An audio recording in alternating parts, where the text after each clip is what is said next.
أعوذ بالله من الشيطان الرجيم بسم الله الرحمن الرحيم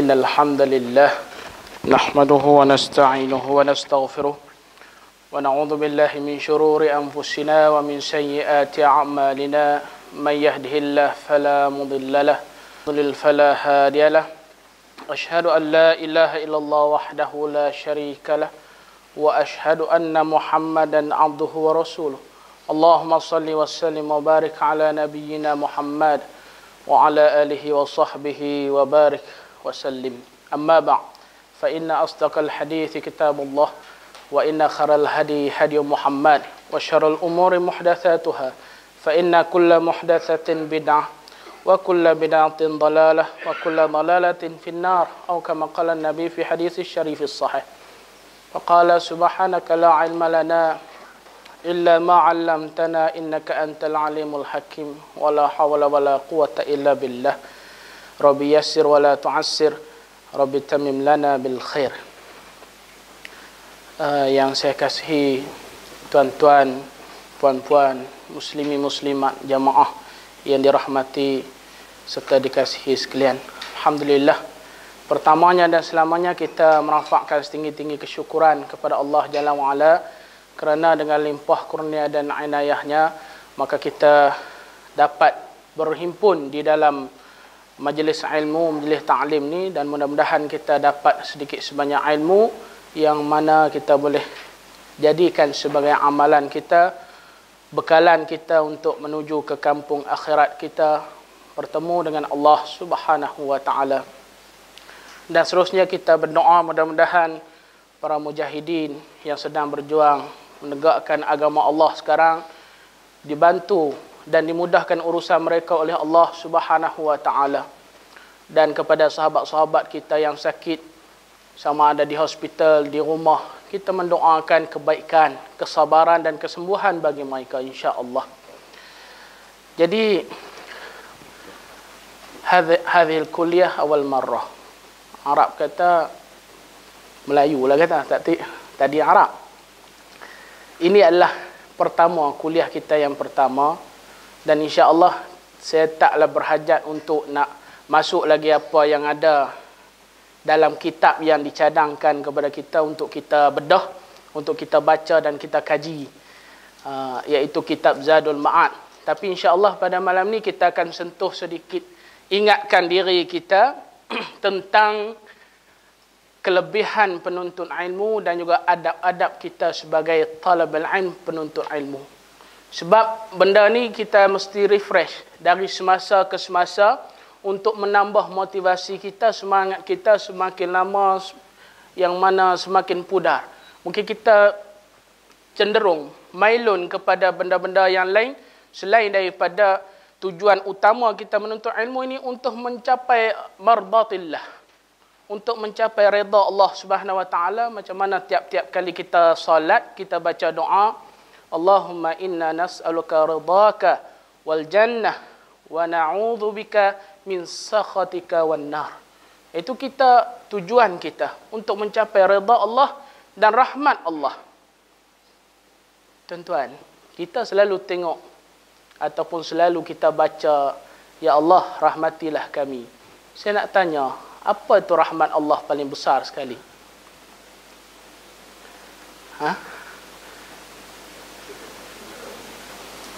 Oi, semua tera dah. Habis kitab belakang dah ni. Allah Ta'ala berfirman kepada syurga, Yal jannah anti rahmati. Wahai syurga, engkaulah rahmatku. Sebab tu kita selalu minta, ya Allah rahmatilah aku, rahmatilah aku. Rahmat paling besar sekali ya syurga. Dalam hadis sahih Bukhari, sahih Muslim, Allah Ta'ala diceritakan melalui lisan Nabi Muhammad SAW bahawa Allah Ta'ala ni ada 100, betul ya? Saya sekarang ni, I'm learning to speaking English because I'm study at Medu, and banyak daripada mereka from foreigner lah, campur-campur tak apa. 100 rahmat yang Allah Ta'ala ciptakan untuk kita makhluk dia. Daripada 100 tu, satu Allah Ta'ala turunkan ke dunia 99 Allah simpan di akhirat. Subhanallah. Hidup kita daripada permulaan dunia sampai kiamat ni hanya menggunakan 1% rahmat Allah Ta'ala saja. 99 lagi Allah Ta'ala simpan untuk kita di akhirat. Subhanallah. Banyak nikmat. Tuan-tuan, kita tengok subhanallah hari ni, ma'azallah. Orang hari ni minum khamar, arak. Saya biasa tanya kepada kawan saya yang non-Muslim, arak mana paling sedap sekali? Dia kata kat saya, arak yang paling sedap sekali, khamar yang paling sedap sekali ialah khamar yang disimpan lama. Disimpan lama. Kalau kita nak minum 2014 ni, kita dah simpan, contoh kata 100 tahun sebelum tu. Oh tu sedap dia kata. Paling mahal dia kata. Saya kata subhanallah. Khamar yang Allah Ta'ala nak beri pada kita ni, Allah Ta'ala simpan sebelum Nabi Adam lagi dijadikan. Subhanallah. Hebatnya kekuasaan Allah Subhanahu Wa Ta'ala. Jadi alhamdulillah, kita duduk dalam majlis ilmu ni, mudah-mudahan kita dapat manfaat untuk rahmat Allah Subhanahu Wa Ta'ala. Cumanya saya dalam mesej saya kepada Puan Fatina kita, pemilik ni, saya nak photostat apa yang saya nak ucap pada malam ni. Tapi alhamdulillah saya photostat dah semalam dalam 30 salinan. Cuma ujian Allah Ta'ala, musibah masa saya nak datang tadi, saya datang naik motor daripada seksyen 15 naik ke sini naik motor. Kemudiannya bila naik motor silap jalan pula. Pusing ke mana? KL ke apa? Masuk Subang apa semua tu lah. Bila masuk Subang apa semua tu, jalan dia gravel sikit. Bila gravel, jatuh beg saya. Bila jatuh beg saya, kertas tu terbang. Subhanallah.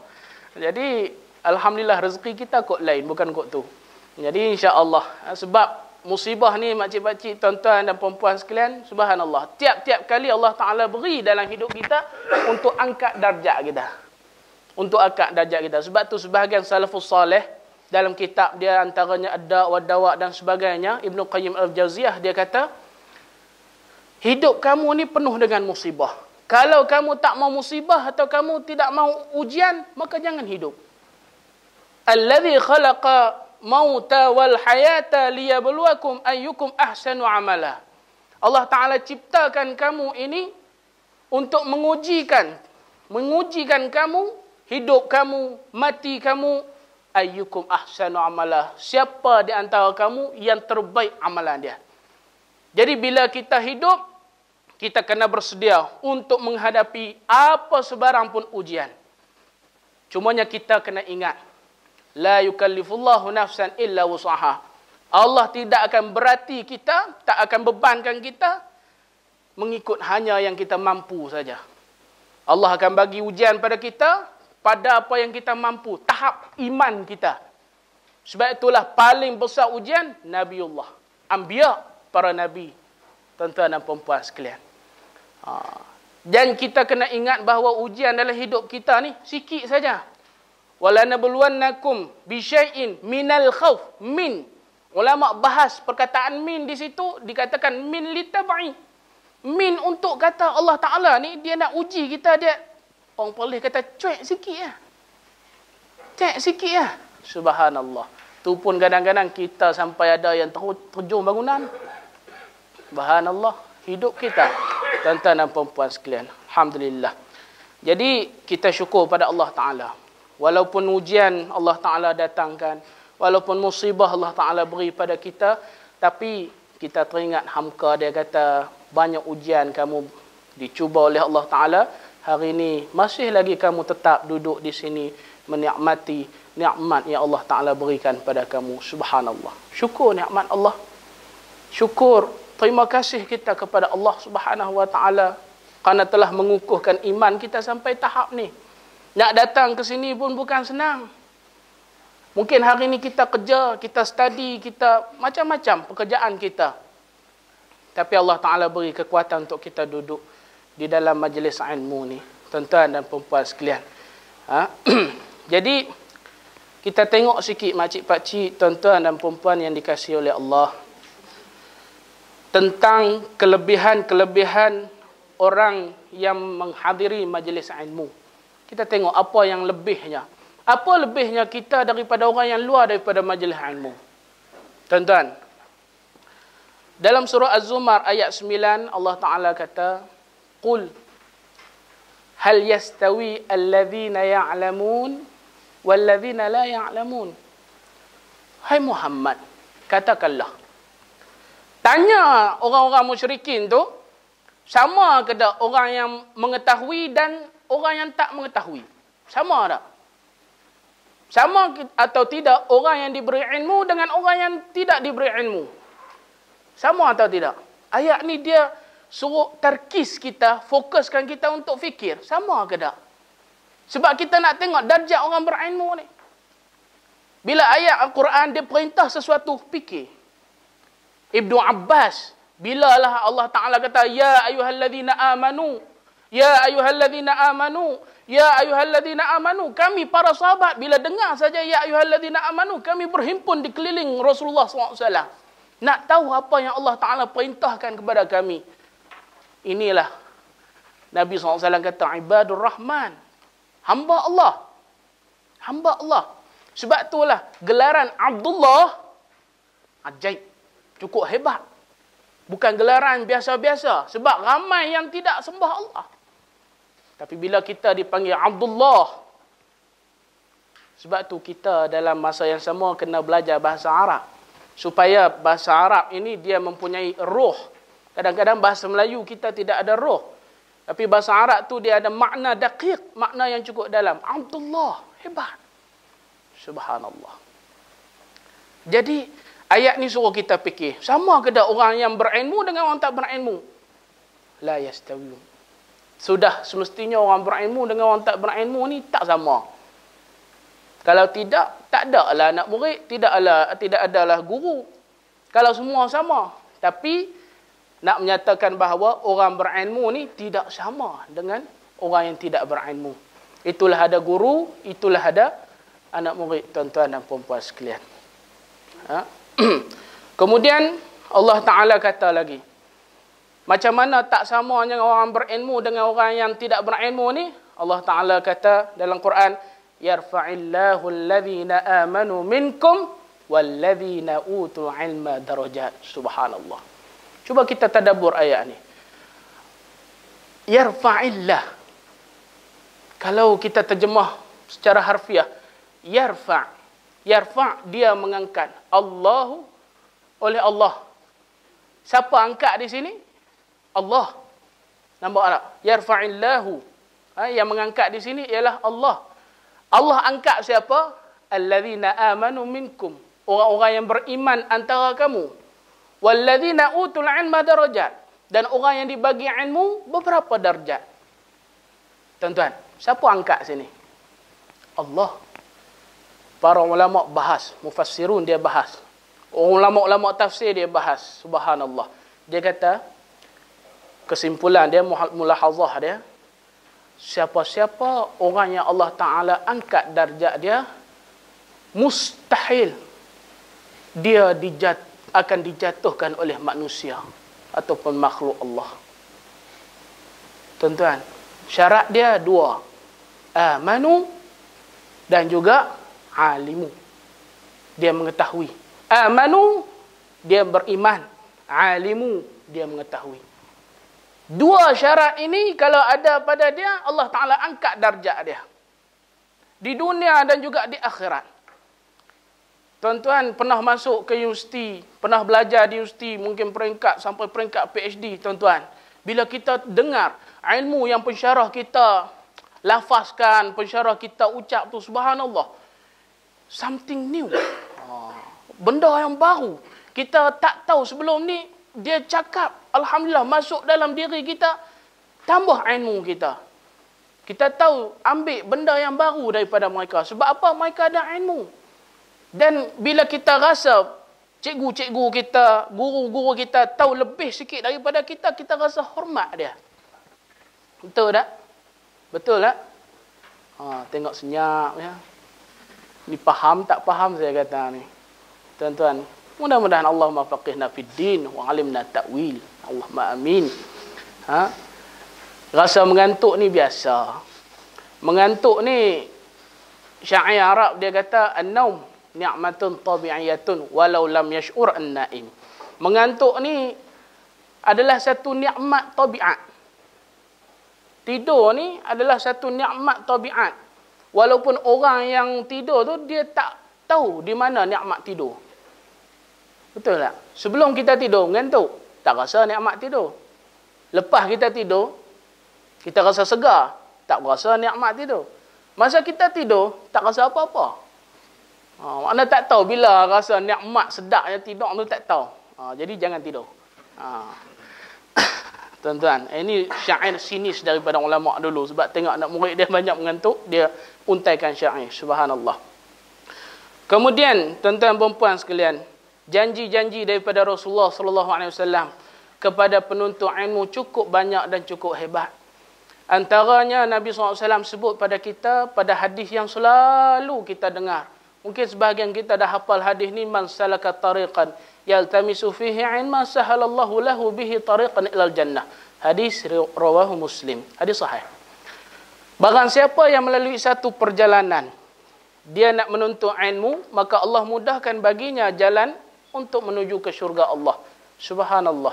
Orang beriman kalau dengar ayat-ayat syurga, ayat-ayat yang nikmat, rasa getar dalam hati dia. Rasa seronok, rasa nak buat, rasa nak tuju kepada benda tu. Sebab itulah anak Fudail bin Iyad mati kerana mendengar bacaan Quran. Fudail bin Iyad, kita tahu seorang qadi yang hebat. Dia ni kalau dia baca Quran, jadi imam, dia baca Quran, dia tak akan baca ayat-ayat syurga. Dia tak akan baca ayat-ayat rahmat. Sebab anak dia kalau dengar ayat-ayat rahman, ayat syurga, tak boleh duduk. Rasa ada satu benda, syuur, rasa dalam jiwa dia yang tak boleh dengar. Satu hari, bila Fudail bin Iyad tengok-tengok belakang, tak ada anak dia, dia bacakan ayat rahmat, ayat syurga. Bila anak dia masuk dalam solat tu, masuk dalam saf yang ke belakang, dia dengar ayah dia baca ayat rahmat, ayat syurga. Lalu qadarullah ma syafa'al, terus meninggal anak dia. Sebab getarnya jiwa dengar syurga Allah. Kita bila dengar syurga Allah, apa perasaan kita? Biasa. Kadang macam tu. Tapi kalau kita alhamdulillah yang ada pengetahuan, belajar tentang syurga, belajar tentang sifat-sifat, ciri-ciri syurga, insya-Allah ada dalam hati kita syuur. Sebab iman tu bukan sahaja rasa, tapi dia syuur dalam hati kita. Itu yang kedua. Kemudiannya Nabi SAW sebut lagi kelebihan kita berada dalam majlis ilmu. Tuan-tuan, Nabi SAW sebut, ma jalasa qaumun fi baitin min buyutillah yatluna kitab Allah wa yatadarasuna illa nazalat alaihimus sakinah wa haffathumul malaikah wa ghasyiyatuhumur rahmah wa zakarahumullahu fi man indah. Subhanallah. Tuan-tuan, nama kita kadang-kadang orang di dunia tak sebut. Tak ada siapa kenal pun nama Nasiruddin. Hari ni baru kenal. Oh, tu yang besar tu Nasiruddin. Sebelum ni tak kenal pun. Tuan-tuan. Tapi Allah Ta'ala, kalau kita berada dalam majlis ilmu, seluruh penduduk langit kenal kita. Kita duduk dalam majlis ilmu ni, nama kita dah masuk daftar Allah Ta'ala. Subhanallah. Tidaklah duduk satu kaum di dalam sebuah rumah daripada rumah-rumah Allah, yatluna kitab Allah. Dia membaca kitab Allah, wa yatadarasuna, dan dia mempelajari kitab Allah, illa, melainkan kepada mereka-mereka yang duduk tu, nazalat alaihimus sakinah.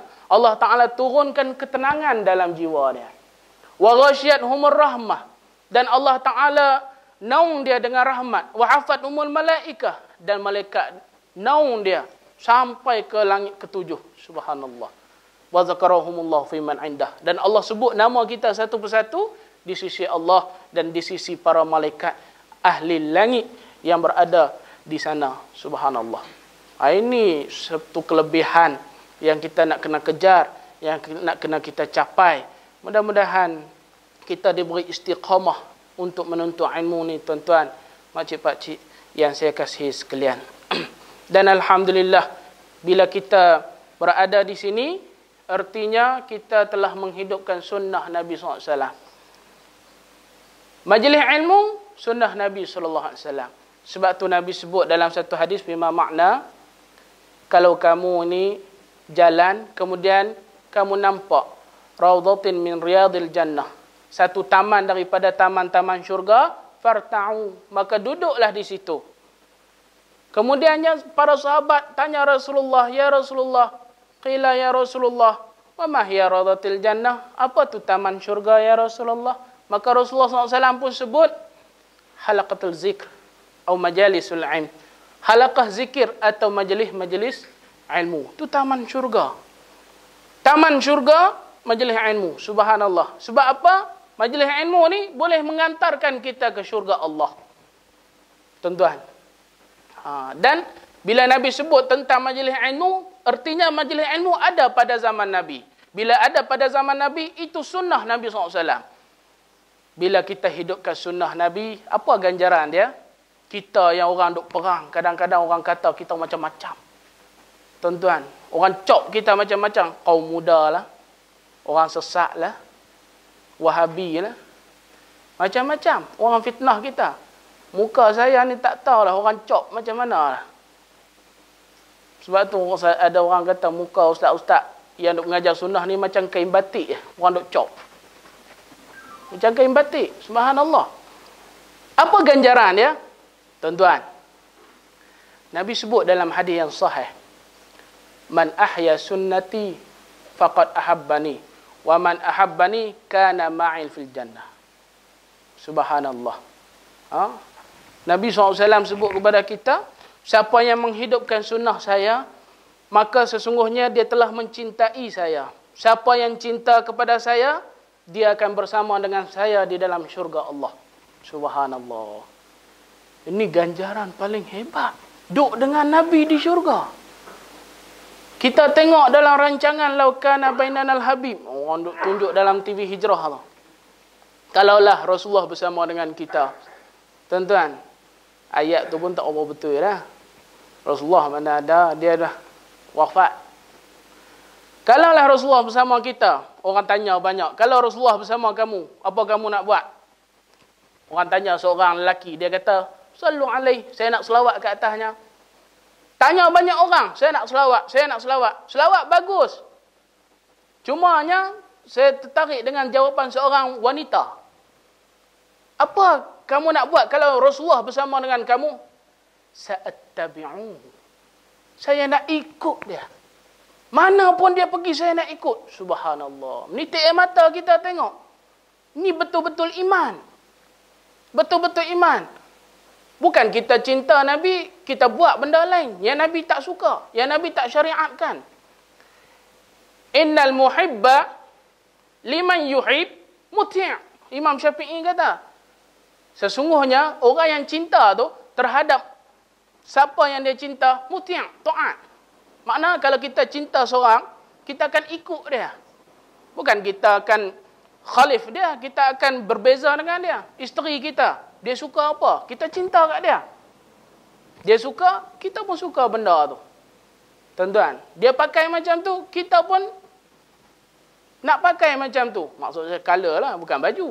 Jadi tasyabuh dengan perempuan pula.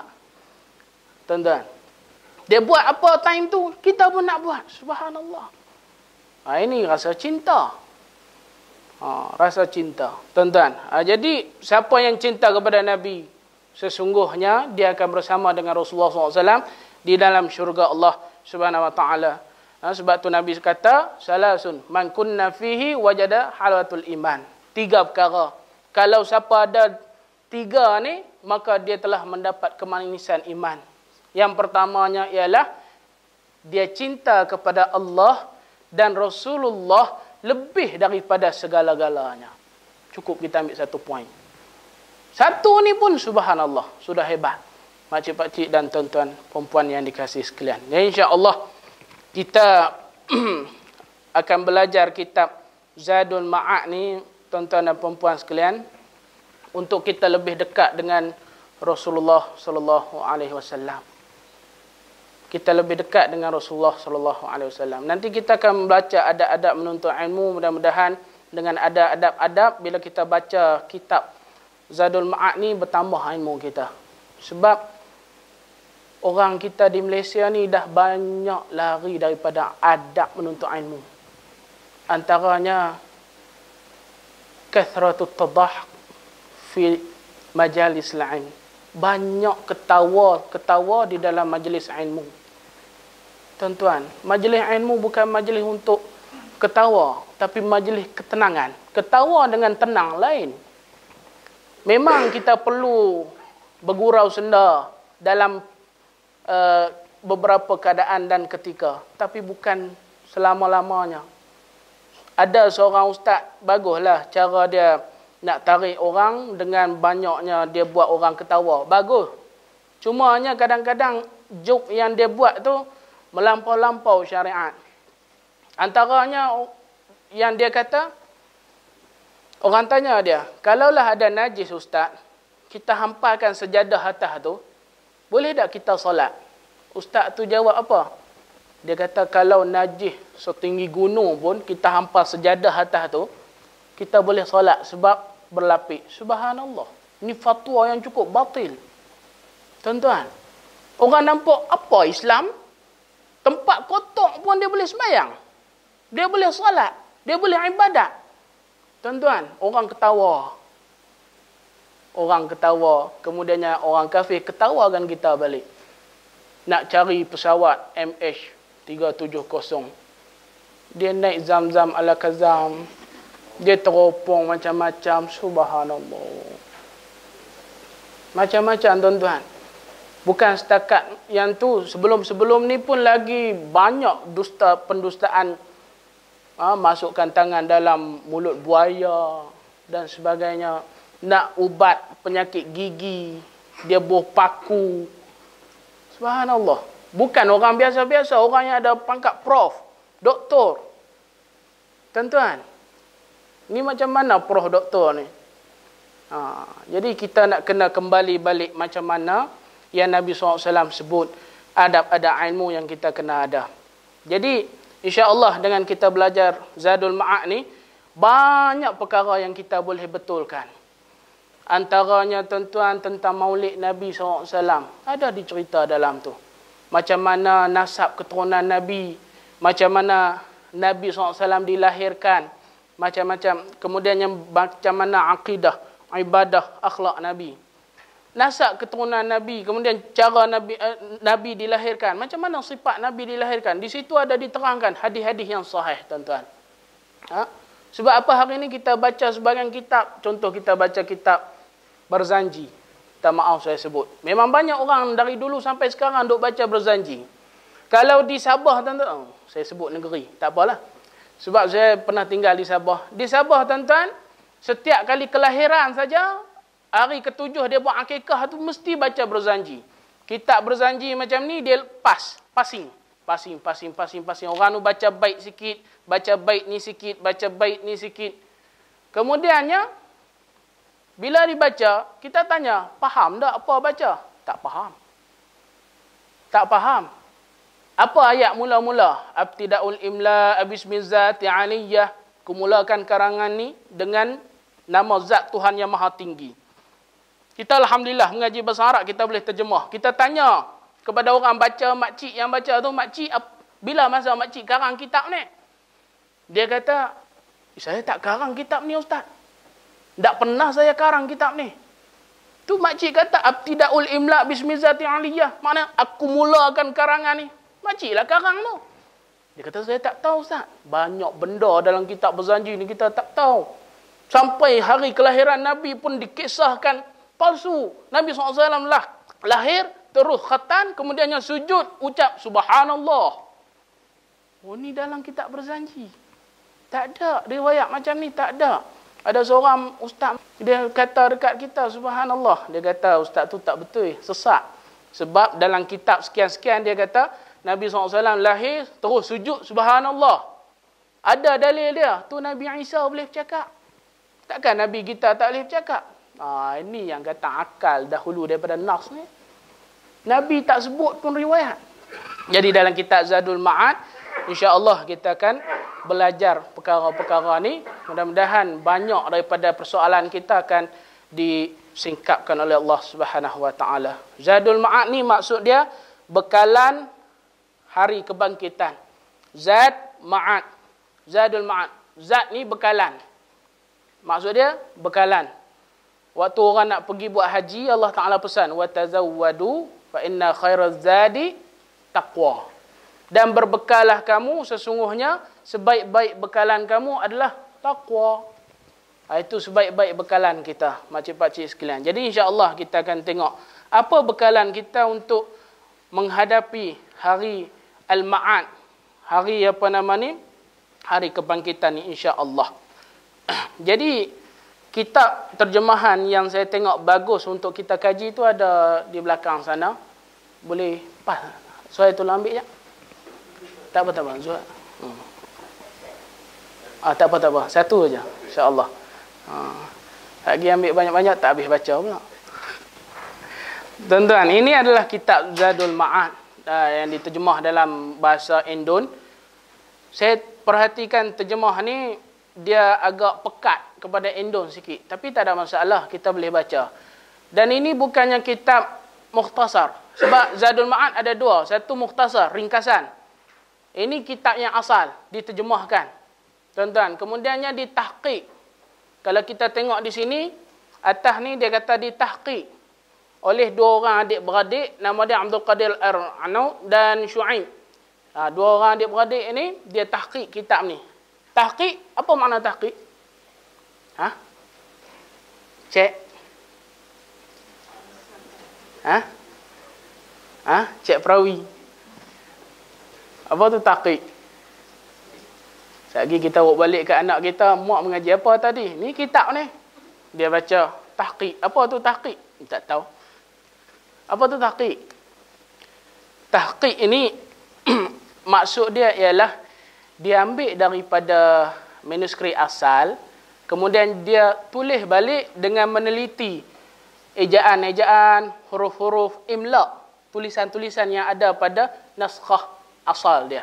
Makhtutah ni naskah asal. Dalam kitab ni tak ada lah. Cuma dalam kitab Arab, kalau kita beli, ada tulisan tangan yang macam fotostat lama tu. Tu dia tahqiq. Dia jadilah kitab yang cantik macam ni. Subhanallah. Allah Ta'ala ganjarkan ganjaran yang hebat lah pada dua orang pentahqiq ni insya-Allah.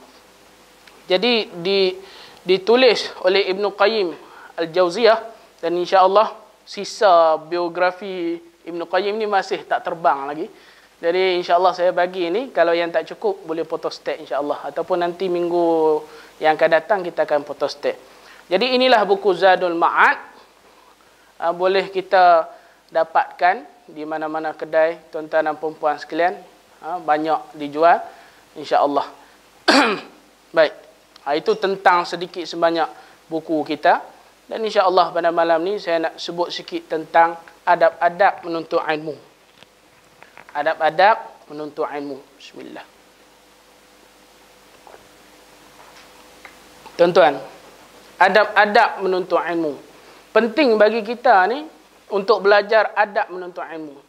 Sebab bila kita tak belajar adab menuntut ilmu, maka ilmu itu tidak menjadi benda berkat pada kita. Bila kita menyalahi adab menuntut ilmu, benda tu dia tak akan jadi kebaikan buat kita. Dan banyak pelajar-pelajar kita ni tak tahu adab menuntut ilmu. Wa imma dia ni tak mahu belajar, wa imma dia ni malu sangat untuk belajar. Sebab apa orang Melayu kita malu? Malu sungguh. Ini perkara yang kita amat banggalah dengan orang Melayu. Kerana terlalu malu. Tuan-tuan, saya mengaji di Mediu tu, Syekh Arab, budak-budak Arab daripada Nigeria ada, Maghribi ada, macam-macam negara ada. Bila Syekh habis daripada pelajaran, Syekh tanya, "Indakum soal? Hal indakum soal? Kamu ada soalan tak?" Semua angkat tangan. Illa Malayuwiyun. Melainkan orang Melayu. Melayu sungguh. Tuan-tuan. Bukan kita nak resis. Bangsa dan sebagainya. Tak. Tapi kita tengok inilah ketaatan dan kepatuhan Melayu. Dia taat sungguh guru dia. Sebab itulah ilmu tak berkembang. Tuan-tuan, cuba tuan-tuan pergi ke masjid-masjid, orang yang duk belajar, baca qunut dan sebagainya. Pernah tak tuan-tuan pernah dengar orang tanya, Ustaz, kenapa bila imam baca qunut subuh, sebahagian dibaca kuat, sebahagian pelan? Pernah dengar? Kan baca Allahumma adina fi ma wa afina bi ma'afai, lama-lama dia pelan. Baca masing-masing. Kenapa? Siapa pernah tanya? Tak ada orang pernah tanya. Tu amalan dia sendiri. Tak masuk amalan Wahabi. Amalan dia sendiri. Tuan-tuan. Dia tak pernah tanya. Jadi dia tahu hukumnya. Buat-buat. Orang buat, dia buat. Jadi itu orang Melayu. Tuan-tuan dan puan-puan sekalian. Jadi kita kena belajar adab menuntut ilmu supaya kita tahu mana adab kita. Dan satu lagi budak Melayu ni, kadang dia pergi belajar di luar negara Arab. Dia balik, dia rasa kemah. Tahu kemah, dia merasa gah diri dia tu belajar di Arab, balik sini, sambung di sini. Dalam kelas tengah Syekh cakap-cakap, dia potong cakap Syekh. Dia tanya soalan, dia jidal dengan Syekh. Jadi ini bukan adab kita menuntut ilmu. Bila Syekh tanya, barulah kita kemukakan soalan. Pernah terjadi di daurah Saudi, tuan-tuan, di Masjid Nabawi, bila seorang Syekh, tak silap saya Syekh Ghunaiman, seorang rajul kabir, azim, orang yang hebat, dia tengah mengajak, tiba-tiba budak Melayu ni, dia tanya, Syekh, mahadha hadha. Anak murid yang rapat di keliling Syekh ni pun duk tengok macam nak makan. Apa lah ni? Tanya Syekh, adab lah. Tuan-tuan perempuan. InsyaAllah kita akan belajar. Adab menuntut ilmu. Sebelum tu saya nak tanya, kita di sini alhamdulillah ada pusat mengaji ilmu. Apa tu ilmu? Apa itu ilmu? Apa itu ilmu? Boleh saya tulis? Saya tak boleh kalau mengajar tak tulis.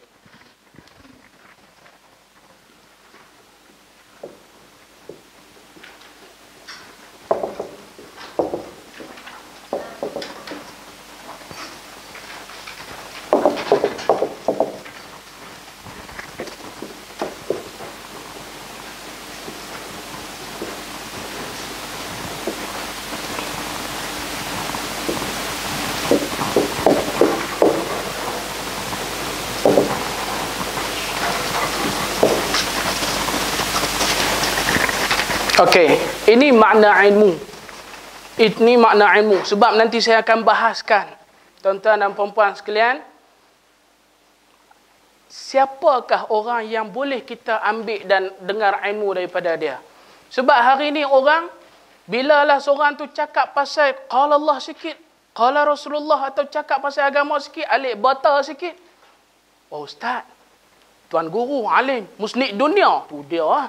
Musnid dunia ni, diberi gelaran kalau orang tu dah hafal 1 juta hadis. Hadis sahih, hasan, dhaif, palsu dan sebagainya. Musnid dunia. Tapi hari ni orang senang-senang. Tuan guru, Al-Syekh, Banjari, Al-Maki, Al-Orang dan sebagainya. Jadi, kita buat gelaran banyak tentang perempuan sekalian. Orang kita nampak serban besar sikit. Nampak hijau sikit sini, jubah panjang sikit. Ya Syekh, tuan guru, ambil berkat dan sebagainya. Kita tengok tawaduknya Syekh Utsaimin rahmatullah alaih. Syekh Utsaimin, tuan-tuan perempuan, orang India tengok dia tawaf. Bila Syekh Utsaimin dia tawaf, kiri kanan guard, pengawal dia. Kemudian orang India ni dia tengok, oh Syekh besar ni, alimul kabir.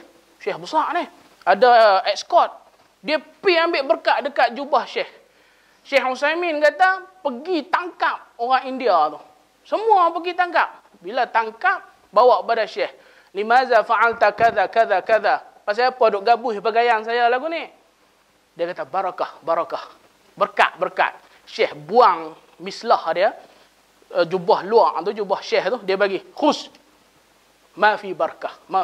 Tak ada berkat. Ambil. Bawa balik. Bawa balik tu tak tahu jadi kena. Kok dia jadi alim pula tak tahu. Tapi itulah tawaduknya ulama salaf, tuan-tuan dan puan-puan sekalian. Jadi ilmu ni inilah maknanya secara ringkas. Idraku syai' fi haqiqatihi. Idraku syai' fi haqiqatihi. Saya ringkaskan, iaitu kita mengetahui satu benda tu pada hakikatnya. Pada hakikat. Kita tahu benda tu betul-betul. Bukannya kita tahu secara zon, secara sangka-sangka. Tidak. Secara betul. Secara hak kita tahu. Ini namanya ilmu. Sebab tu kita tidak boleh bercakap tentang apa yang kita tak tahu. La yajuzu alaina an natakallam fima la na'lam. Tidak boleh bagi kita ni bercakap tentang suatu perkara yang kita tak tahu. Tuan-tuan, banyak benda kita tak tahu. Hari ini orang, dia belajar sikit dalam agama, dia berfatwa. Subhanallah. Boleh ke tak kita dengar, kemudian kita nak sampaikan? Tak boleh. Kita kena, la budda alaina, tidak pada kita ni, nurakis, untuk kita fokus, untuk nabhas, untuk kita cari apa tu makna ilmu dan apa itu hakikat kepada satu hukum hakam tu. Tuan-tuan, faham tak ni? Alhamdulillah. Semua sini faham, alhamdulillah. Tak apa, kita akan sebut satu persatu, nanti kita akan jadi faham lagi insya-Allah. Jadi ini adalah ilmu. Panjangnya ni idraku syai' ala ma huwa alaihi fi waqi'. Tahu satu benda tu pada keadaan asal dia. Jangan kita tak tahu kita nak cakap. Payah tuan-tuan. Payah benda macam ni. Sebab kita tengok subhanallah. Kalau kita baca kisah ni, macam kita ni tak layak untuk cakap apa pun tentang agama. Tuan-tuan pernah dengar tak kisah Imam Malik? Imam Malik bin Anas, Imam Mazhab Maliki. Tuan-tuan, dia dilahirkan umur 7 tahun ataupun 10 tahun macam tu, dia dah hafal Quran. Umur 15 tahun dia dah boleh bagi fatwa. Dan dia bersama dengan kibaru ulama Madinah masa tu. Ulama-ulama besar Madinah. Dan dia tulis apa nama ni Al-Muwatta. Al-Muwatta dia tu ada 650 bab hadis. Kemudian hadis dalam tu ada 1,300 lebih. Dia tulis tu hanya dalam hafalan dia saja. Al-Muwatta. Kita kalau nak tulis 1,000 hadis, subhanallah. Kita nak dapat doktorah, PhD, tuan-tuan. Macam-macam kita buat. Pergi makmal sana, pergi sini. Kemudian kita search dalam Syekh Habibuna Google dan sebagainya. Kita ambil copy paste dan buat 200 muka surat macam tu. Doktorah, PhD. Kita buat macam-macam. Imam Malik tulis Muwatta, hafal. Dia keluarkan apa yang ada dalam hafalan dia. Subhanallah. Satu hari orang daripada Maghribi datang jumpa dia. Ya Imam, indi 40 masail. Aku ada 40 soalan Imam. Ajib, tolong jawab. Aku mari dari jauh ni, Maghribi ni, Morocco. Mari kepada Madinah. Aku ada 40 soalan, jawab. Imam Malik kata, insya-Allah. Aku tahu aku jawab. Aku tak tahu aku tak jawab. Kemudian, daripada 40 soalan, berapa soalan Imam Malik jawab? Alim kabir, hafal Quran. Kemudiannya dia tulis Muwatta dengan hafalan dia saja. Daripada 40, dia hanya jawab 3 soalan dan 4 jawapan. Macam mana? 3 soalan saja dia jawab. Alim kabir, ulama besar. Dan satu jawapan yang keempat, dia kata, la adri, aku tak tahu. Masya Allah, muskilah. Ya Imam, kaifa anta la tadri? Wa antal imamul kabir. Wa antal mufti. Yufti fi kulli syai. Fi kulli majal. Orang tu kata, wahai Imam, macam mana hang tak tahu? Hang Imam, hang mufti. Duk bagi fatwa dalam setiap bidang. Dalam setiap majal. Dalam setiap perkara. La adri. Aku tak tahu. Subhanallah. Imam Malik tak tahu. Orang lah ni hafadha ayatain wa hadithain. Hafal 2 ayat, hafal 2 hadis. Buat kelak fatwa berjela-jela. Subhanallah. Orang hari ni. Sebab tu kita jangan cakap benda yang kita tak tahu. Bolehkah kita baca 100 buku kedoktoran, kita nak bedah orang? Tak boleh. Kita kena bahas, kita kena pergi cari, kita kena amal. Ada guru yang bimbing kita nak bedah, nak operate orang. Bukankah macam tu? Alaysa kadzalik? Alaysa kadzalik? Alaysa kadzalik? Maka jawab dia, bala. Tak apalah, sambil-sambil kita belajar, sambil kita mengaji bahasa Arab. Bala, ya betul. Macam tu. Jadi tuan-tuan dan puan-puan sekalian, yang pertama sekali, adab menuntut ilmu. Kita sini sampai 10.30 insya-Allah. Sampai 10.30. Tuan-tuan puan-puan sekalian, kalau ada soalan, boleh ajukan segera. Saya tak ada masalah. Tak ada masalah. Bukannya kita keluar daripada adab lah. Saya membolehkan insya-Allah. Kalau ada soalan. Yang pertama sekali, adab kita menuntut ilmu, mestilah ikhlas lillahi ta'ala. Ikhlas ini, makcik-pakcik, tuan-tuan perempuan sekalian, adalah kita buat satu benda, na'mal usyai', buat satu benda kerana kita, kerana Allah, lillah, na'mal usyai' lillahi ta'ala, wa narju mardatih. Kita mengharapkan redha dia. Kita buat satu benda kerana Allah dan kita harap ganjaran. Itu makna ikhlas. Bukan macam makna ikhlas di sisi orang sufi. Dia kata, kita buat benda tu kerana Allah aja. Kalau selain kerana Allah, syirik. Tak. Nanti datang ayat, macam mana dia cerita, ayat ni cerita bahawa kita boleh buat amal baik kerana Allah dan mengharapkan ganjaran daripada Allah Subhanahu wa ta'ala. Tuan-tuan dan puan-puan sekalian. Jadi, ikhlas. Ikhlas ni, selalu orang Arab guna. Tapi kadang-kadang, dia tak faham makna dia. Khalas. Khalas. Habis. Selesai. Finish. Khalas. Sebab tu, bila kita nak jawab, orang tanya kita selesai atau tidak, kita khalas. Habis. Khalas. Khalas ni, habis. Habis. Maksudnya, buat apa-apa tu, tidak lain, hanyalah untuk dua benda ni. Untuk dua perkara. Allah dan ganjaran. Khalas. Habis. Tuan-tuan. Sebab itulah tuan-tuan, Allah Ta'ala perintahkan kita untuk ikhlas. Wa ma umiru illa liya'budullaha mukhlishina lahuddin. Dan aku tidak diperintahkan untuk beribadah kepada Allah, melainkan dalam keadaan ikhlas dan baginya agama. Penyerahan diri aku. Tuan-tuan, kita bila kita mengaji, terjemahan, macam tu saja. Kita dengar, oh Allah suruh kita ikhlas, okeylah kita ikhlas lah.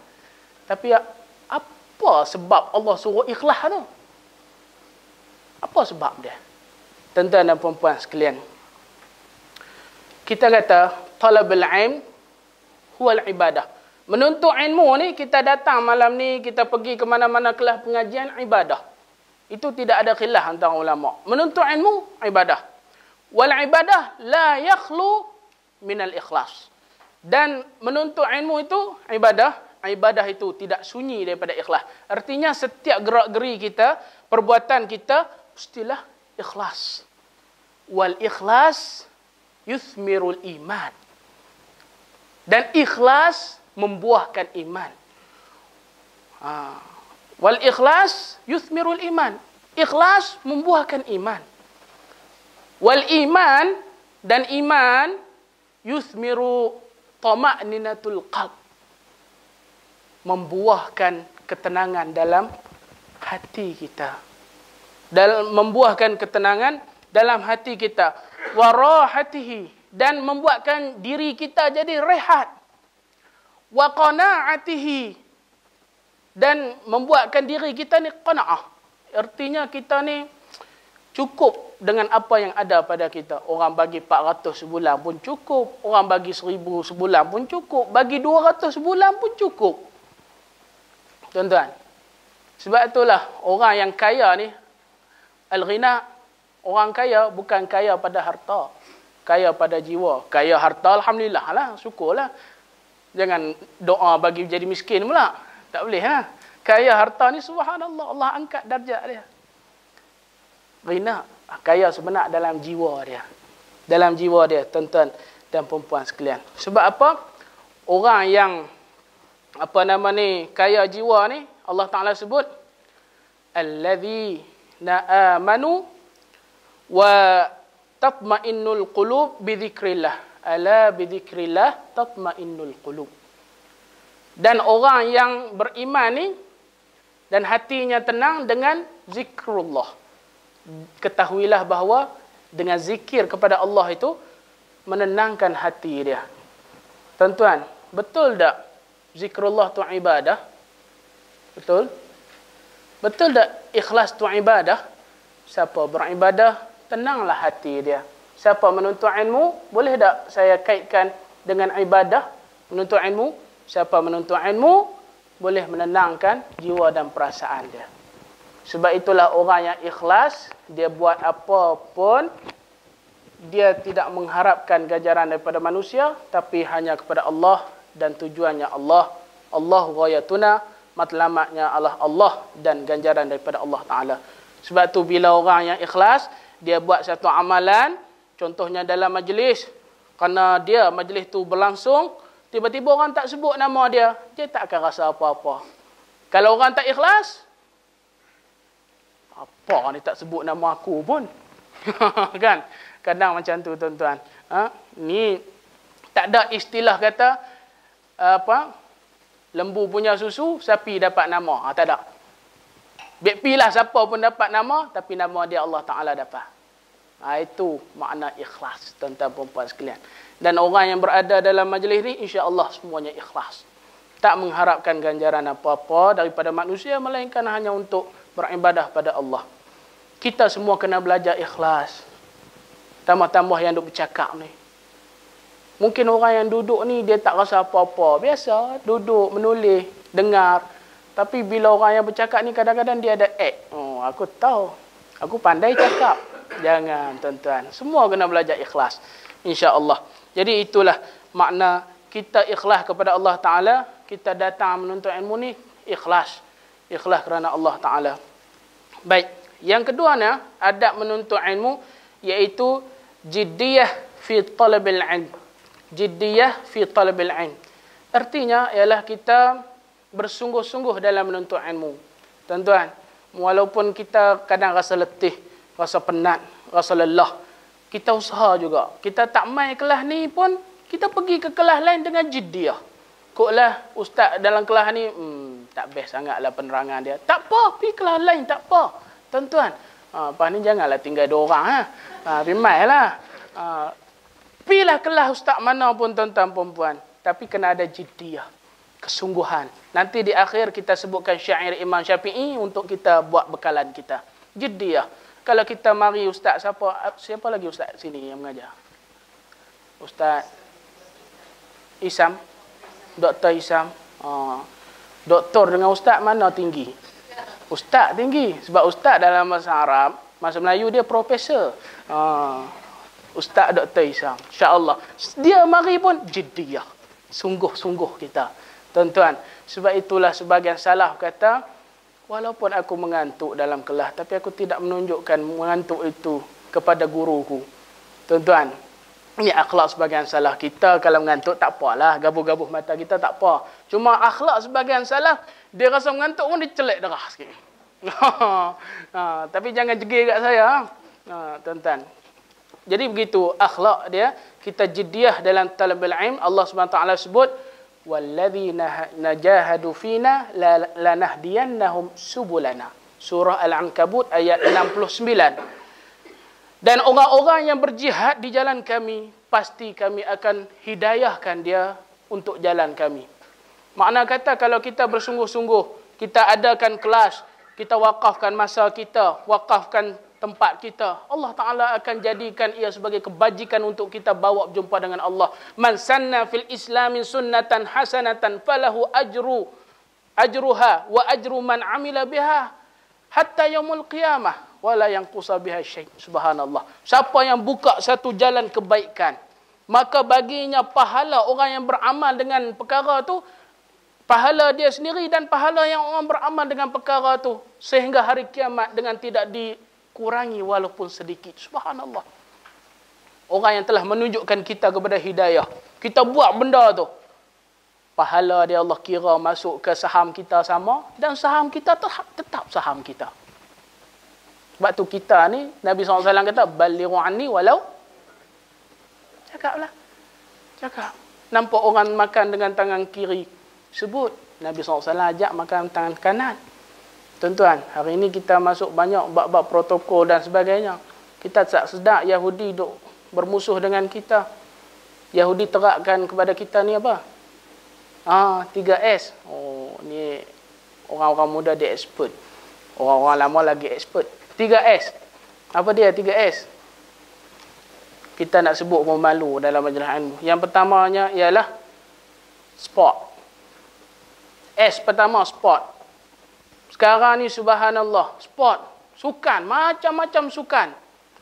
Orang sebut orang minat bola, beli baju bola, hafal nama pemain-pemain bola. Anak kita, cucu kita yang kecil-kecil tu, oh nama pemain bola semua hafal. Eto'o lah, Cristiano Ronaldo, tergeliat lidah kita sebut. Macam-macam. Tapi hari ni orang tak kenal Akham Sadak. Siapa Akham Sadak? Siapa Abu Tufail? Siapa Mus'ab bin Umair? Siapa kenal? Tak ada orang kenal. Tuan-tuan, sport. Beli baju sukan. Sembahyang pun pakai baju bola. Solat pakai baju bola. Tuan-tuan. Elok-elok lah. Kemudian, S yang kedua apa dia? Sing song. Nyanyi tak habis-habis. Adik saya umur 7 tahun. Adik kecil, umur 7 tahun. Saya hantar tadika, tak perlu sebut tadika mana-mana cawangan atau branch. Balik-balik, apa yang awak belajar? Saya tanya dia. Dia kata, dia belajar menyanyi. Nyanyi. Sebut alif bata pun tak tahu. Nak mengaji, tak tahu. Baca Fatihah, tak tahu. Yang tahu doa makan, doa tidur, nyanyi. Subhanallah, sing song. Tok Wan pun duk nyanyi sama dengan cucu. Allah. Nyanyi lagi nak dengar. Tok Wan pun. Sport, sing song. Yang ketiga, apa dia? Seks. Anak kita hari ini, subhanallah. Bergaul bebas makcik-pakcik, tuan-tuan dan perempuan sekalian. Berkawan. Sehingga berlakunya hubungan yang tidak kita nak, tak kita ingini. Mengandung. Buang anak macam merata tempat. Sampai masjid dia ada sediakan tempat khas, satu bakul ke satu apa tau, tempat buangan bayi. Jadi dia ada pintu situ, letak bayi, tutup balik. Ada aircon ke apa tak tahu dalam tu, saya tak pernah tengok. Nanti siap masjid tengok, oh ada bayi. Dia ambil lah, letak di rumah kebajikan masyarakat. Subhanallah, betul tu. Sampai macam tu. Subhanallah. Jadi sebab itulah orang yang berjihad di jalan Allah, artinya orang yang bersungguh-sungguh di jalan Allah, Allah tunjukkan jalan bagi dia. Hayyatun tayyibatun. Hidup yang baik. Hidup yang baik. Qanaah tadilah. Rasa cukup. Rasa cukup. Macam mana pun dia akan rasa cukup, tuan-tuan dan perempuan. Sebab tu seorang pensyarah saya, sebelum dia nak balik ke China, nama dia Ustaz Musa, dia kata, ilal liqa, hatta sanatin qadimatin. Ijtahid wala taksal. Al-jiddu asasun najaha. Moga jumpa lagi pada tahun yang akan datang. Sebab saya mau berpisah dengan kamu, dia kata. Dia kata, ijtahid wala taksal. Bersungguh-sungguhlah kamu. Jangan kamu malas. Al-jiddu, kesungguhan itu asasun najaha. Asas kepada kejayaan. Sebab itulah dalam bahasa Arab, dia ada satu pepatah dia, hafal minggu depan saya nak dengar. Tak boleh hafal, duduk di luar.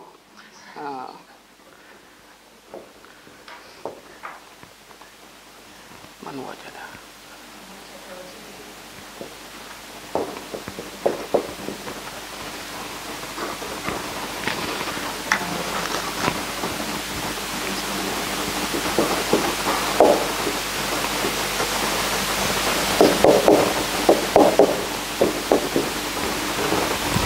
Man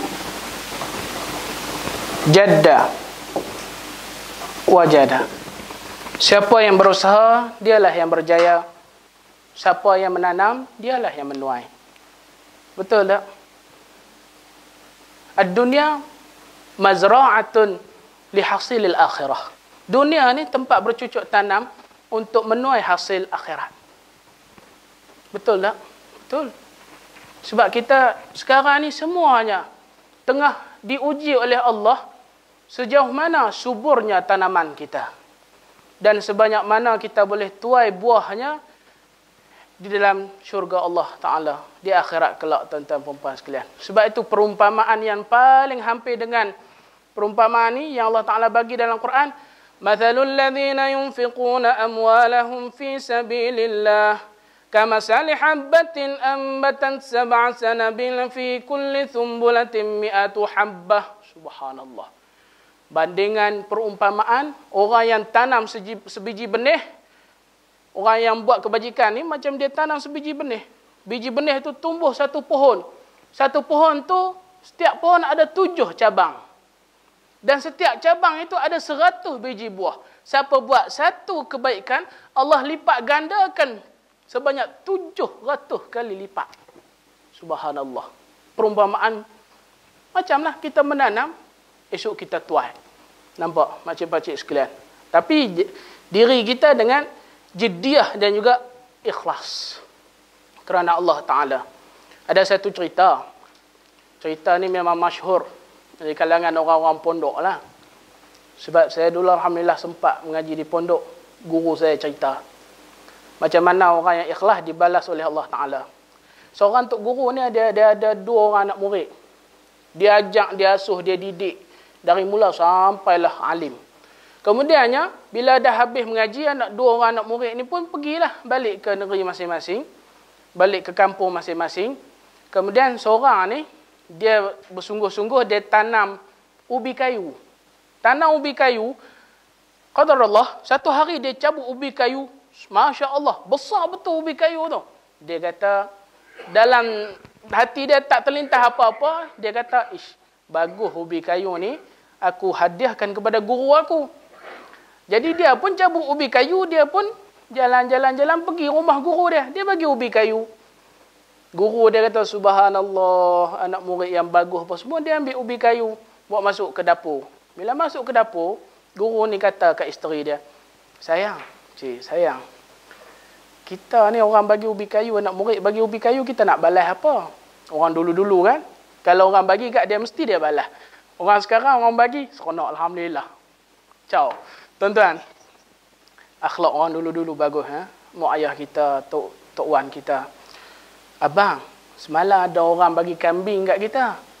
Kita ni tak boleh nak makan, nak sembelih kambing ni kita tak boleh makan. Sakit.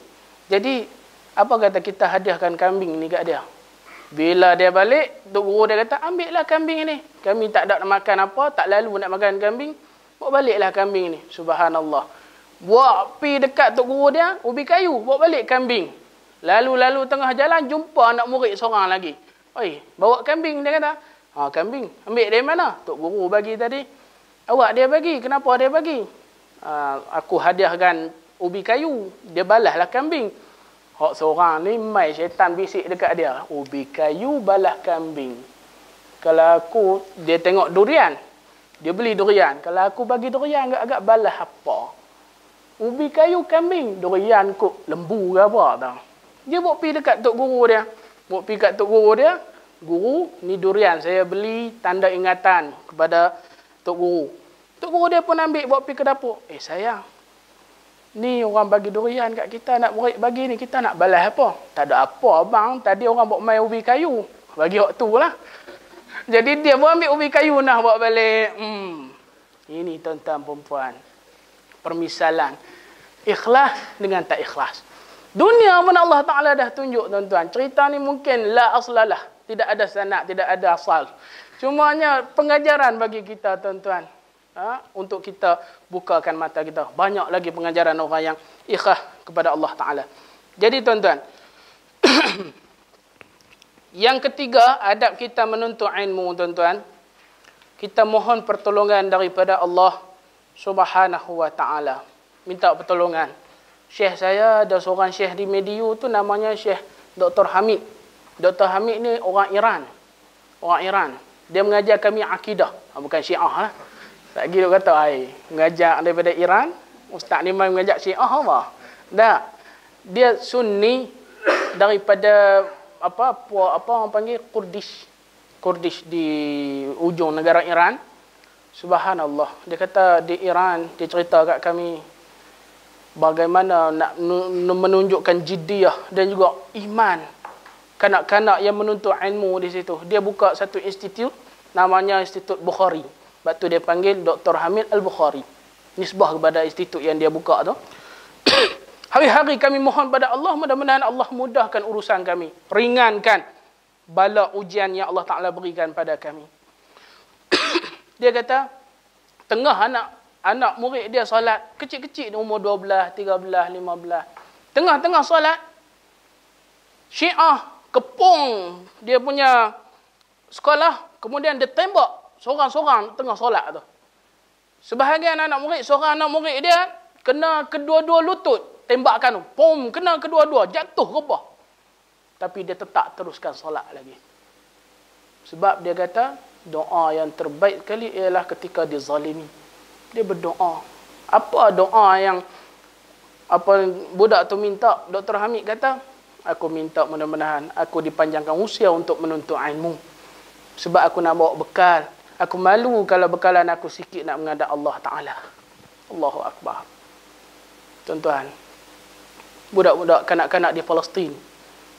Saya selalu post dalam Facebook, siapa selalu tengok. Nama dia Dr. Said Duwaikat. Dia, kaki dia Yahudi potong. Pasal apa? Dia ambil master, kemudiannya Yahudi kata, tak payah ambil master, balik ke kampung kamu, tak payah belajar. Dia kata, aku nak belajar. Dia potong kaki sebelah kiri dia. Pakai tongkat. Kaki palsu, tuan-tuan. Dia, tuan-tuan, anak-anak di Palestin, naknya menuntut ilmu. Dr. Said ni, satu hari dia tidur 2 jam aja. Sebab malam-malam dia buat online dengan anak-anak murid dia di Palestin. Macam mana anak-anak murid dia nak menuntut ilmu? Online. 2 jam aja. Tidur. Kita, sehari 8 jam. Subhanallah. Tuan-tuan, kalau kita tidur sehari 8 jam, seminggu 10 jam. 60 tahun hidup, 20 tahun tidur. Lama tidur kita. Sehari 2 jam. Dr. Abdullah Yasin kenal. Guru saya masa di polis. Dia mengajar pensyarah saya di IPTIK. Tuan-tuan, dia bagi tahu saya, anak anda, ayah anda tidur 4 jam je satu hari. 4 jam. Tidak lebih, tidak kurang. Lain, wakafkan diri untuk ummah kita. Subhanallah. Dari mana bekalan-bekalan mereka? Doa kepada Allah. Tuan-tuan, doa kepada Allah ni, subhanallah. Hebat. Kita ni masalah macam mana pun, dosa macam mana pun, silap macam mana pun, doa kita Allah Ta'ala jawab. Kita doa kepada, kita mesej kepada kawan kita, mungkin kita bergaduh, berkelahi dengan dia, ustaz kita, kita mesej, dia tak jawab. Ataupun dia jawab tapi dalam keadaan yang tidak baik, bahasa yang kurang elok. Itu manusia. Isteri kita berkelahi, bergaduh dengan dia, kita telefon, dia tak angkat-angkat. Kita email, tak jawab. Mesej Facebook, tak jawab. WhatsApp, tak jawab. Zelo lagi, hello, duk mana, tak jawab. Dikala itu Allah kata, ud'uni astajib lakum. Kita hantar mesej dekat orang tak jawab. Allah kata, ud'uni astajib lakum. Mintalah ke aku, serulah aku jawab. Kita dengan kawan kita bergaduh, dia tak jawab. Kita punya panggilan, ud'uni astajib lakum. Allah. Oh, dosa banyak pun Allah jawab. Subhanallah. Sebab tu kita ni la yakhlu min hayatil muslim min ad-du'a. Tidak sepi hidup manusia sebagai orang Islam ni dengan doa. Orang macam mana jahat pun dia mesti berdoa. Dia berdoa. Tapi kadang-kadang dia tak sedar dia berdoa. Tuan-tuan perempuan sekalian. Sebab itulah dalam hidup kita ni sehari-harian, Nabi SAW ajak kepada kita minta doa setiap kali subuh. Apa dia? Allahumma inni as'aluka ilman nafi'a wa rizqan tayyiba wa amalan mutaqabbala. Orang tanya pada saya, ustaz boleh saya tambah tak? Wa rizqan halalan tayyiba. Nabi bagi itu bagus dah. Jangan kita tambah. Kalau tambah pun jangan niat daripada Nabi dah. Nabi kata wa rizqan thayyibah. Dia tahu apa yang lebih baik untuk umat dia. Dia doa macam tu. Inilah namanya ahdaf li hayatil muslim. Ahdaf li hayati muslim. Ha? Al ahdaf li hayatil muslim. Maksudnya matlamat kehidupan kita.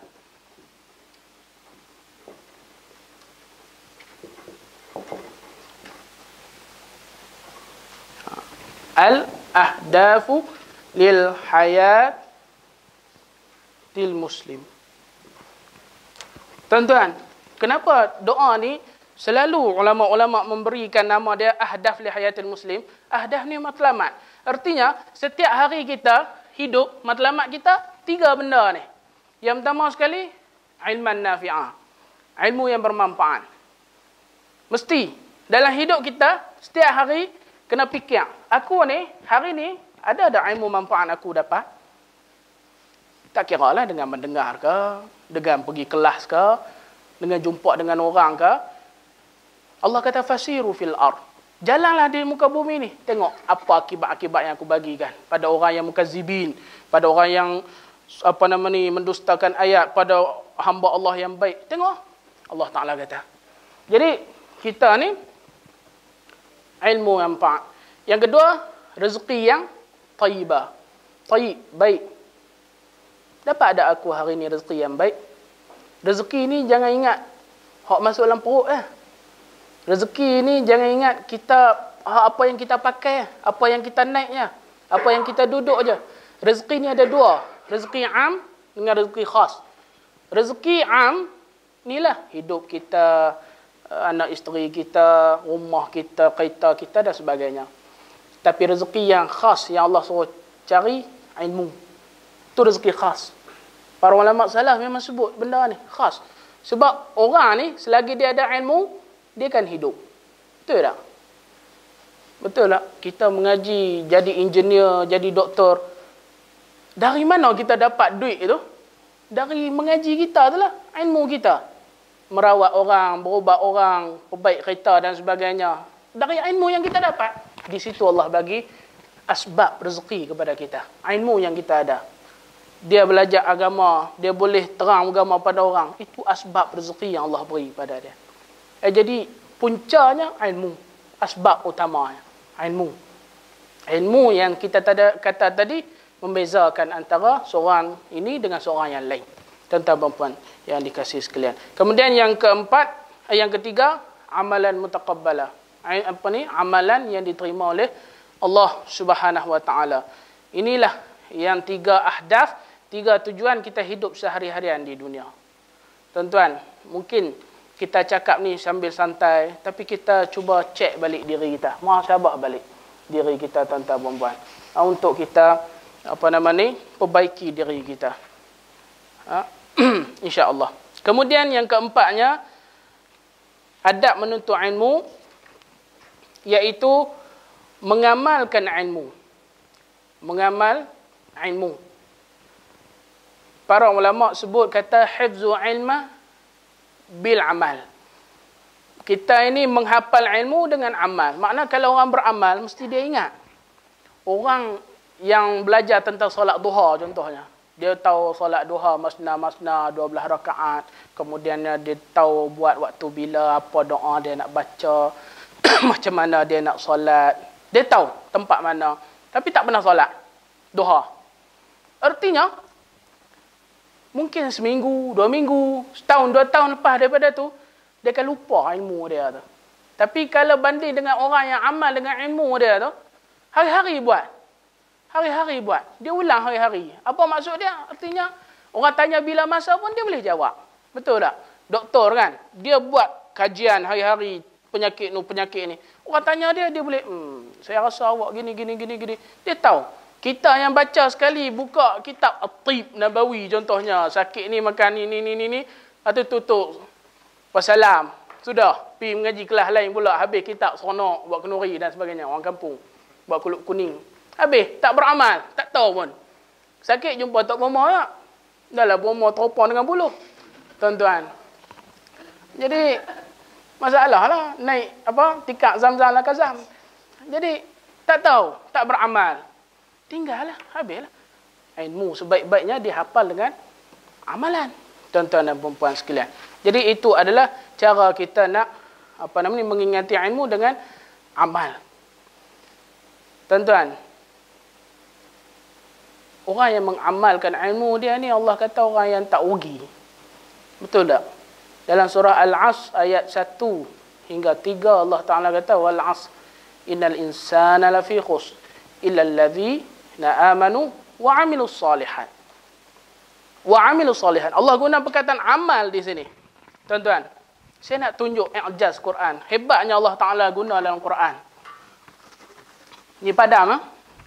Boleh saya padam? InsyaAllah. Minggu depan tanya. Kalau umur masih panjang. InsyaAllah. Illa alladhina amanu. Bismillah.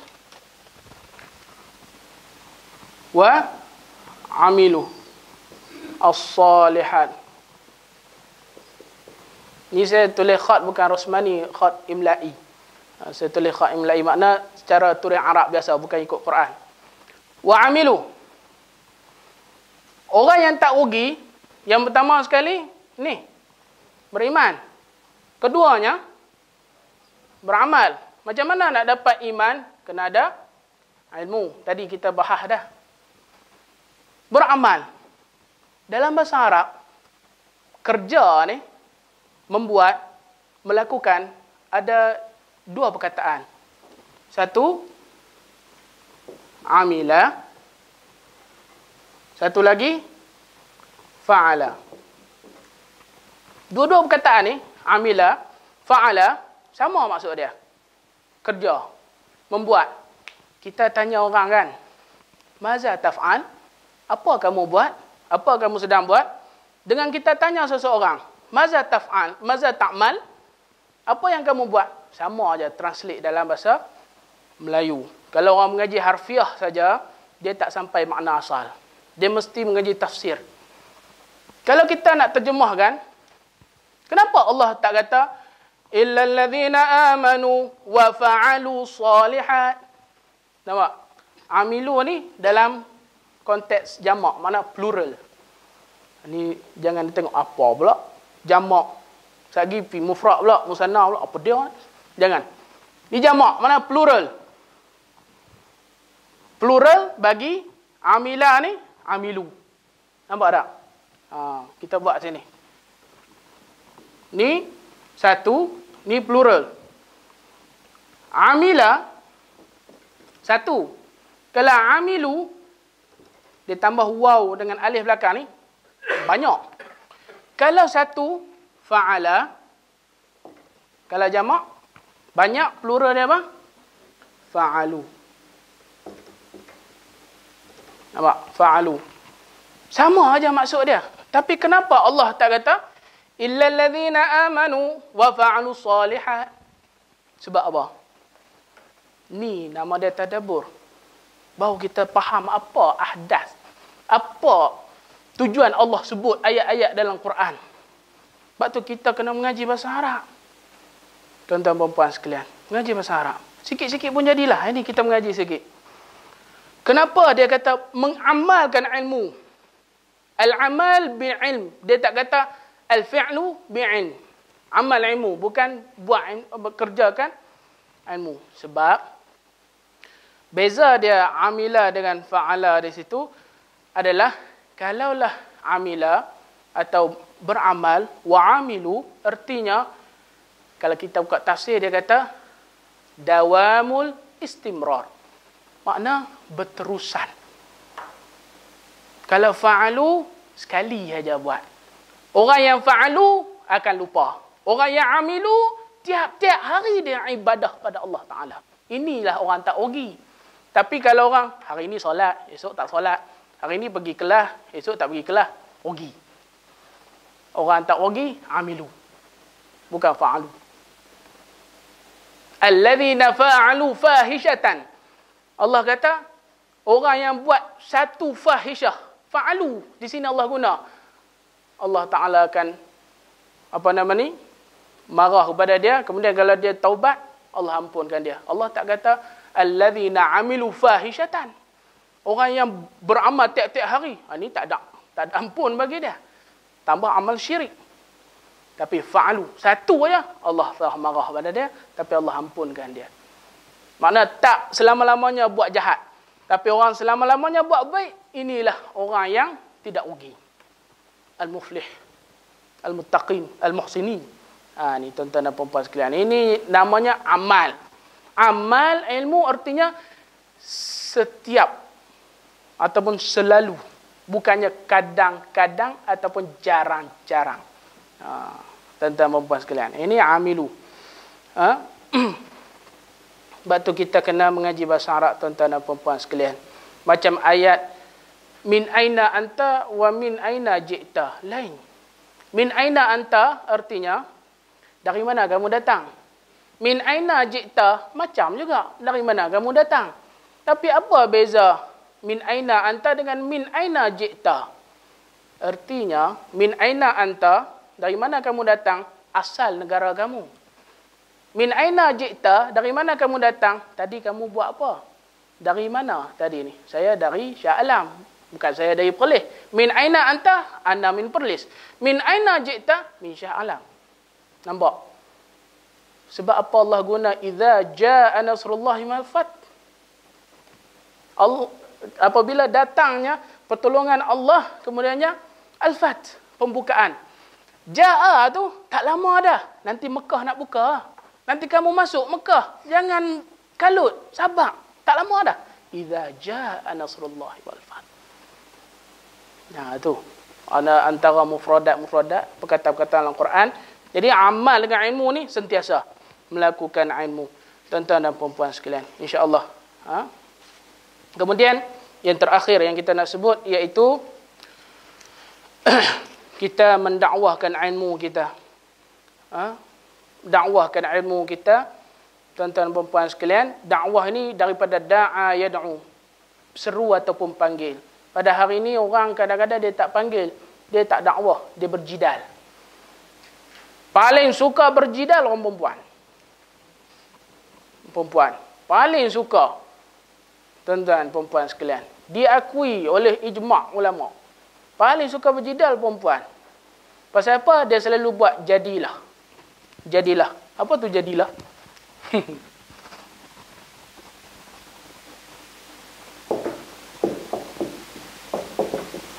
Jadilah tun. Ni orang perempuan. Sifat dia. Paling suka berjidal. Jadilah tun ni maksud dia tocang. Tahu tocang? Dia belik rambut dia tu. Belik rambut dia tu. Makna menyulitkan ataupun rambut dia yang panjang, dia buat tocang. Faham tocang? Jadilah. Asal jadilah daripada jidal. Orang berjidal ni tak ke mana sebab dia berbelik-belik. Sak kata macam tu, sak kata macam ni. Tak ada keputusan. Jadilah ni makna tocang lah. Bukannya orang perempuan suka bergaduh. Makna suka buat tocang. Jadilah.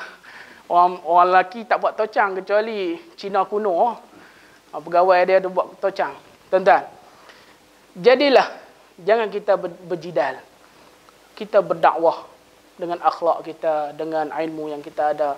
Bukan orang tak setuju dengan kita, engkau sesat, engkau ahli neraka. Tuan-tuan perempuan sekalian. Jangan begitu. Kita dakwah kepada dia. Macam mana Nabi SAW berdakwah kepada ikhwan, sahabat-sahabat dia. Orang tanya Aisyah, ya Aisyah, kaifa khuluqu Rasulullah SAW? Akhlaqu Rasulullah SAW. Macam mana akhlak Nabi SAW? Kana khuluquhul Quran. Al-Quran yamshi 'alal ard. Subhanallah. Quran yang berjalan di bumi itu akhlak Rasulullah SAW. Jadi akhlak kita kena ada akhlak dalam berdakwah. Akhlak kita sebagai mak dan ayah. Akhlak kita sebagai tuan rumah. Akhlak kita sebagai tetamu. Akhlak kita sebagai guru. Akhlak kita sebagai anak murid. Ini Islam titik beratkan. Akhlak itulah Islam didirikan. Tujuan Islam didirikan di dunia ni untuk akhlak. Bu'istu liutammima makarimal akhlak. Aku dibangkitkan untuk menyempurnakan kemuliaan akhlak. Arab ada akhlak tapi kurang. Jadi Nabi ini untuk muliakan akhlak orang Arab. Arab jangan kata tak ada akhlak orang jahiliah. Ada. Ada akhlak. Tapi Nabi datang nak muliakan lagi. Macam daun nak tumbuh bunga.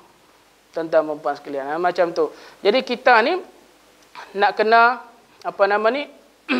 ada akhlak dalam kita ni mendakwahkan ilmu kita, tuan-tuan dan puan sekalian.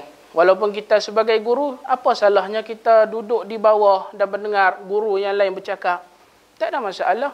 Orang kita ni masalah bila kata, ustaz tu pun main dengar ustaz ni. Makna ustaz tu lekeh daripada ustaz ni lah. Apa punya, main dia tu tak tahulah kelas ke berapa. Tuan-tuan dan puan sekalian. Tak ada salah. Seorang ustaz, doktor, bila syekh yang lebih besar daripada dia datang dan duduk humble, rasa rendah diri, tawaduk tu ada. Inilah orang yang ada ilmu. Al-Syekh Al-Jibrin, bila Syekh Maghmasi duk mengajak, Syekh Maghmasi ni kalau kita buka YouTube menangis selalu.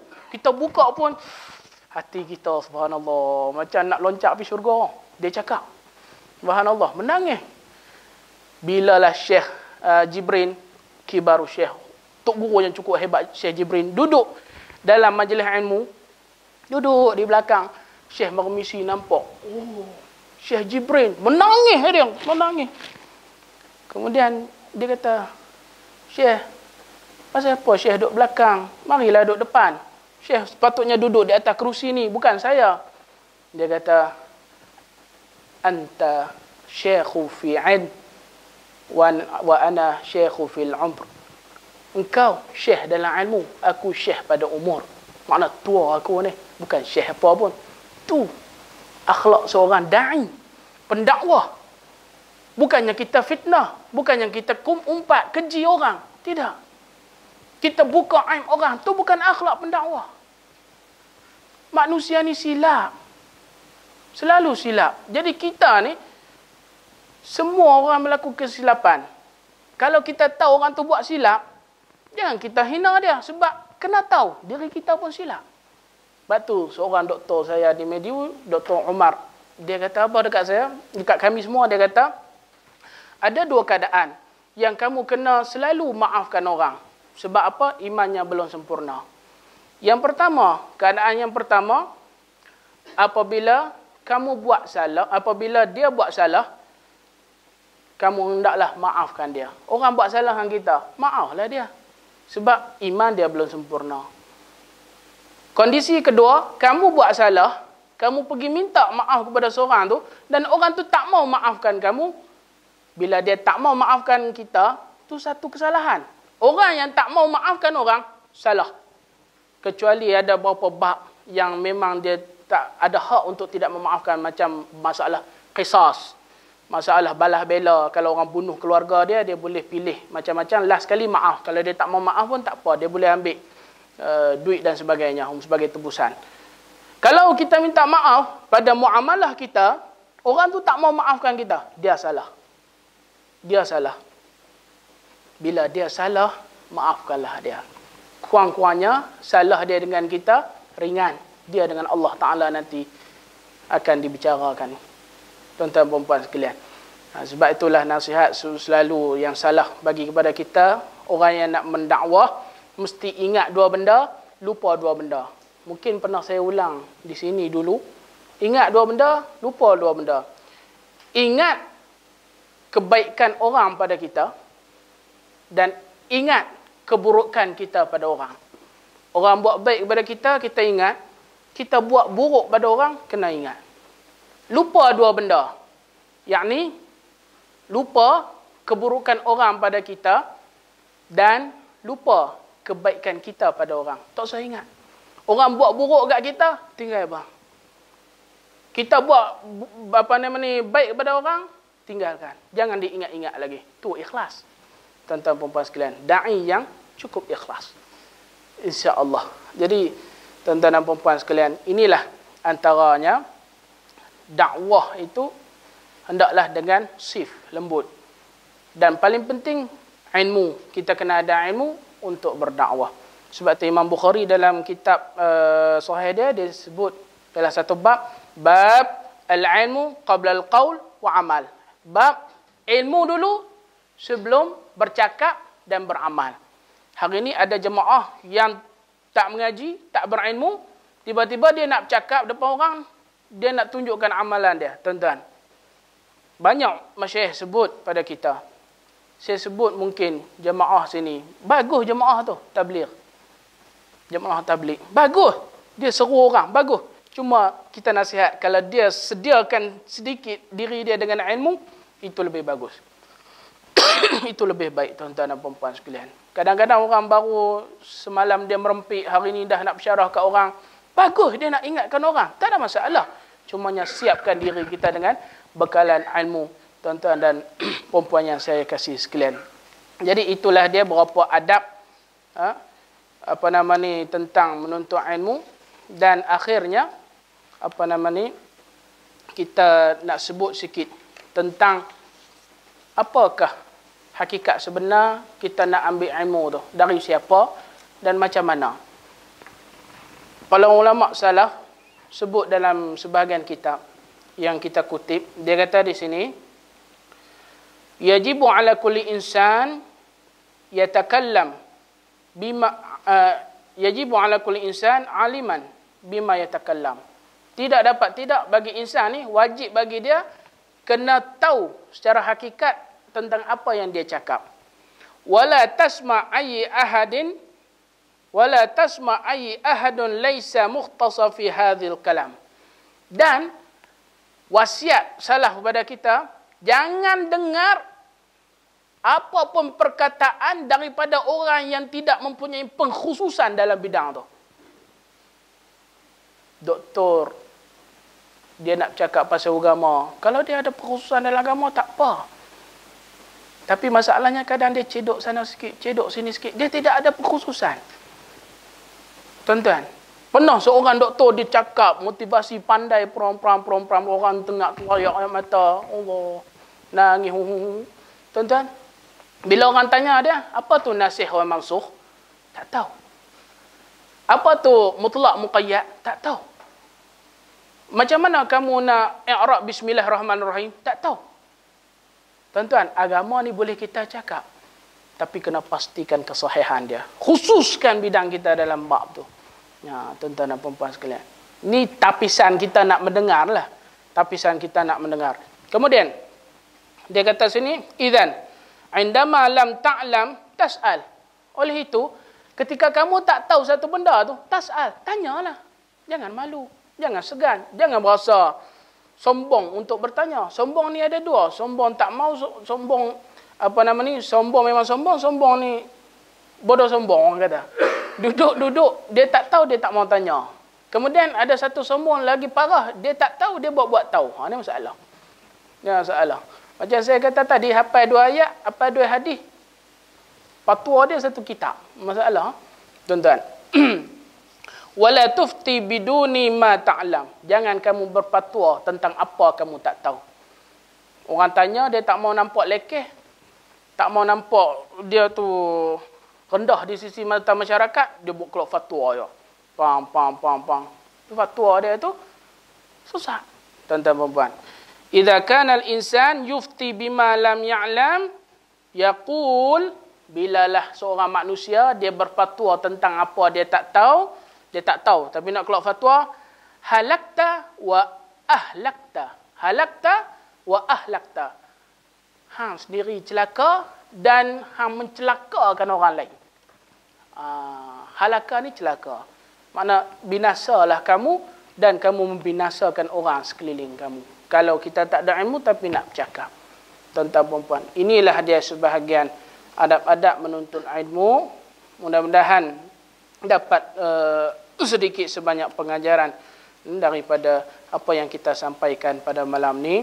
Mudah-mudahan Allah Ta'ala istiqamahkan kita untuk terus lagi berada di atas jalan ilmu ni. Saya mohon maaflah atas segala terlanjur, tersilap, terkurang, terkasar bahasa yang saya ucapkan. Terima kasih kepada tuan rumah tempat ni. Mudah-mudahan Allah Ta'ala berikan sebaik-baik balasan di atas apa yang diusahakan di dunia ni. Dan mudah-mudahan Allah Ta'ala himpunkan kita semua di dalam ibadillah salihin, siddiqin wa syuhada, dalam hamba-hamba Allah yang hatinya terikat dengan Allah Subhanahu wa Ta'ala. insya-Allah.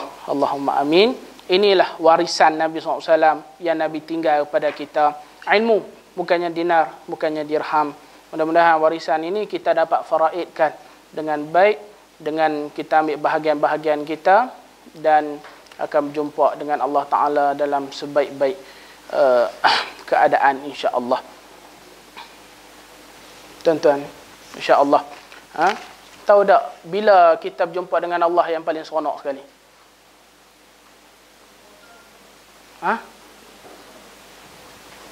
Yaumul Mazid dalam hadis kata, iaitu hari penambahan.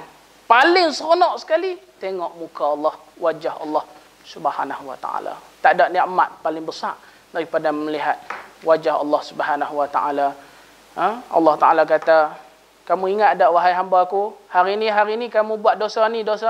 Kita kata dekat Allah, ya Allah, bukankah alam taghfirli? Bukankah engkau telah mengampunkan aku, ya Allah?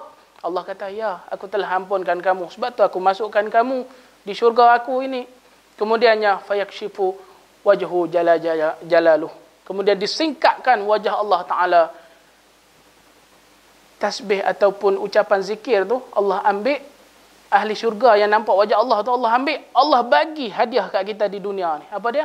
Allahumma antas salam, wa minkas salam, wa ilaika udus salam. Tabarakta Rabbana wa ta'alik ya zal jalali wal ikram. Itulah zikir ahli syurga yang nampak wajah Allah, kita amal setiap kali lepas solat kita. Jadi zikir itu yang kita tinggalkan. Subhanallah. Wallahu a'lam bishawab. Terima kasih. Mudah-mudahan kita jumpa lagi. Wabillahi taufiq wal hidayah. Assalamualaikum warahmatullahi wabarakatuh.